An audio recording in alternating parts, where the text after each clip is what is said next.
Assalamualaikum warahmatullahi wabarakatuh. Saya perwakilan dari kelompok 7 akan menjelaskan tentang otonomi daerah.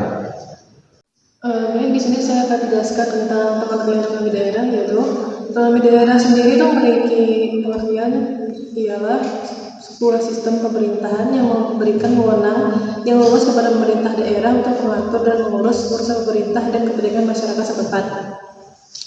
Lalu untuk landasan hukum yang terdapat di otonomi daerah itu terdapat pada Undang-Undang Nomor 23 Tahun 2014 tentang Pemerintahan Daerah dan Undang-Undang Nomor 32 Tahun 2004. Undang-undang ini mengatur berbagai aspek terkait otonomi daerah, termasuk kewenangan, tanggung jawab, mekanisme pengawasan.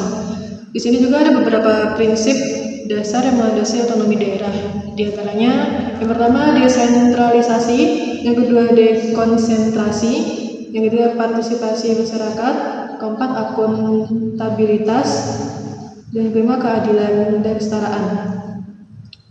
Di sini saya akan menjelaskan tentang desentralisasi, yaitu pelimpahan wewenang dari pemerintah pusat kepada pemerintah daerah. Untuk dekonsentrasi yaitu pelimpahan wewenang dari pemerintah pusat kepada instansi vertikal di daerah. Untuk partisipasi masyarakat yaitu keterlibatan aktif masyarakat dalam pengambilan keputusan dan pelaksanaan pembangunan di daerah. Untuk selanjutnya ada akuntabilitas, yaitu pemerintah daerah bertanggung jawab atas pelaksanaan kewenangannya kepada masyarakat dan pemerintah pusat. Dan yang terakhir itu ada keadilan dan kesetaraan, yang artinya itu pembangunan daerah yang merata dan adil bagi seluruh lapisan masyarakat. Selanjutnya, kewenangan pemerintahan daerah. Pemerintahan daerah memiliki kewenangan yang luas dalam berbagai bidang, seperti pembangunan daerah, pengelolaan keuangan daerah, pelayanan publik, penegakan hukum, dan pengelolaan sumber daya alam.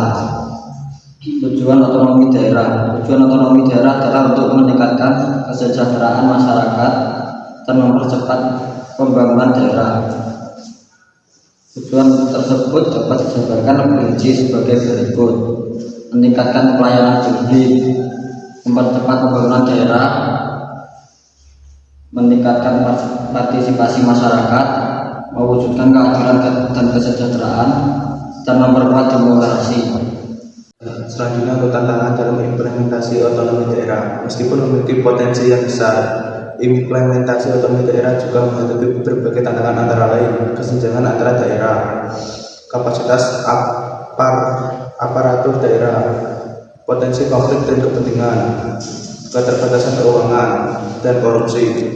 Kesimpulan, otonomi daerah merupakan sistem pemerintahan yang penting bagi Indonesia. Sistem ini memberikan peluang yang besar untuk meningkatkan kesejahteraan masyarakat dan mempercepat pembangunan daerah. Namun keberhasilan implementasi otonomi daerah memerlukan komitmen dan kerjasama dari berbagai pihak, termasuk pemerintahan pusat, pemerintahan daerah, dan masyarakat. Evaluasi dan penyempurnaan sistem secara berkala juga sangat penting untuk mengatasi tantangan yang ada dan memastikan bahwa tujuan otonomi daerah dapat tercapai secara optimal. Terima kasih.